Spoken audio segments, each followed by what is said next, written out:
আপোনাৰ যদি এই দুখন কাৰ্ড আছে তেন্তে আপুনি লাভ কৰিব ৫,০০০ টকা। এই দুখন কাৰ্ড থাকিলে আপোনাৰ বেংক একাউণ্টত সোমাব ৫,০০০ টকা। ৫,০০০ টকাৰ উপৰিও এই কাৰ্ড থকা সকলে লাভ কৰিব পেঞ্চনৰ সুবিধা। কি এই কাৰ্ড আপোনাৰ আছেনে? এই দুখন কাৰ্ড যদি নাই আজি বনাওক এই দুখন কাৰ্ড, কিয়নো এই দুখন কাৰ্ড থাকিলে চৰকাৰৰ পৰা বহুতো আঁচনিৰ সুবিধা লাভ কৰিব পাৰিব। এই কাৰ্ড দুখন দি কেনেকৈ লাভ কৰিব চৰকাৰী আঁচনিৰ সুবিধা সবিশেষ জনাইছোঁ। ভিডিঅ'টো সম্পূৰ্ণ চাওক আৰু এটা শ্বেয়াৰ কৰি দিয়ক। ইশ্ৰম কাৰ্ডৰ জৰিয়তে কৰ্মচাৰীসকলক বহু সুবিধা প্ৰদানৰ বাবে কেন্দ্ৰীয় চৰকাৰে আৰম্ভ কৰিছে ইশ্ৰম পৰ্টেল। এই কাৰ্ডৰ জৰিয়তে চৰকাৰে বিভিন্ন আঁচনিৰ সুবিধা লাভ কৰাৰ লগতে কাৰ্ডধাৰীসকলে ঋণ লাভ কৰাত সহজ কৰি তোলে। যদি আপুনি ই লেবাৰ কাৰ্ড লাভ কৰিব বিচাৰে তেন্তে ই লেবাৰ কাৰ্ডৰ বাবে অনলাইন যোগে আবেদন কৰিব পাৰে। এতিয়া আপুনি হয়তো ভাবিছে যে অনলাইনত কেনেকৈ আবেদন কৰিব, কি সুবিধা পাব আৰু কোনে আবেদন কৰাৰ যোগ্য। সবিশেষ জনাইছোঁ, ভিডিঅ'টো সম্পূৰ্ণ চাওক।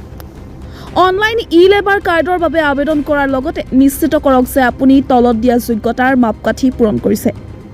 যিকোনো অসংগঠিত খণ্ডৰ কৰ্মীয়ে আবেদন কৰিব পাৰিব। ইয়াৰ ভিতৰত আছে প্ৰব্ৰজিত শ্ৰমিক, গিগ কৰ্মী, প্লেটফৰ্ম কৰ্মী আৰু MCNৰেগা আঁচনিৰ অধীনত নিয়োজিত শ্ৰমিক। শ্ৰমিকৰ বয়স 18 পৰা 59 বছৰৰ ভিতৰত হ'ব লাগে। আবেদনকাৰী শ্ৰমিকৰ প্ৰভিডেণ্ট ফাণ্ড অৰ্গেনাইজেশ্যনৰ বা কৰ্মচাৰী ৰাজ্যিক বীমা নিগমৰ সদস্য হ'ব নালাগে। শ্ৰমিক কৰদাতা হ'ব নোৱাৰিব। ই লেবাৰ কাৰ্ডৰ বাবে প্ৰয়োজনীয় নথিপত্ৰ: আধাৰ কাৰ্ড, বেংকৰ পাছবুক, ৰেচন কাৰ্ড, বিদ্যুতৰ বিল, মোবাইল নম্বৰ যিটো আধাৰৰ সৈতে সংযুক্ত। ইশ্ৰম কাৰ্ডৰ কি লাভ আছে? চৰকাৰৰ পৰা আৰ্থিক সাহায্য পাব পাৰে। সামাজিক সুৰক্ষা আঁচনিৰ সুবিধা: আপুনি বিভিন্ন সামাজিক সুৰক্ষা আঁচনিৰ সুবিধা লাভ কৰিব। অধিক চাকৰিৰ সুযোগ: ইয়াৰ দ্বাৰা অধিক চাকৰিৰ সুযোগ বিচাৰি উলিওৱাত সহায়ক হ'ব পাৰে। ই লেবাৰ কাৰ্ডৰ বাবে অনলাইনত কেনেকৈ আবেদন কৰিব? যদি আপোনাৰ ইশ্ৰম কাৰ্ড নাই তেন্তে এই কাৰ্ডখন নতুনকৈ বনাওক, আৰু যদি আপুনি ইতিমধ্যে ইশ্ৰম কাৰ্ড বনাইছে তেন্তে আপুনি বনাব নালাগে।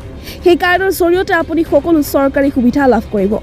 ই লেবাৰ কাৰ্ডৰ সৃষ্টিৰ বাবে কেনেকৈ আবেদন কৰিব লাগে তলত ষ্টেপ বাই ষ্টেপ দিয়া হৈছে। ইশ্ৰমৰ অফিচিয়েল ৱেবছাইটৰ পঞ্জীয়ন পৃষ্ঠালৈ যাওক। ৱেবছাইটত অনুৰোধ কৰা তথ্য পূৰণ কৰক। চেণ্ড OTPত ক্লিক কৰক। আপোনাৰ পঞ্জীয়নভুক্ত মোবাইল নম্বৰলৈ এককালীন পাছৱৰ্ড প্ৰেৰণ কৰিব। সোধামতে প্ৰয়োজনীয় সকলো সবিশেষ লিখক। উল্লেখিত ধৰণে প্ৰয়োজনীয় নথিপত্ৰ আপলোড কৰক। পঞ্জীয়ন সম্পূৰ্ণ কৰিবলৈ ছাবমিট বুটামত ক্লিক কৰক। ৰেকৰ্ড ৰখাৰ বাবে আবেদন পত্ৰ প্ৰিণ্টত লওক। লগতে আপুনি আপোনাৰ জিলা বা মহকুমাৰ কমন ছাৰ্ভিচ চেণ্টাৰ NDUW বা ৰাজ্য চৰকাৰৰ আঞ্চলিক কাৰ্যালয়ৰ জৰিয়তে ই লেবাৰ কাৰ্ড পাবলৈ পঞ্জীয়ন কৰিব পাৰে।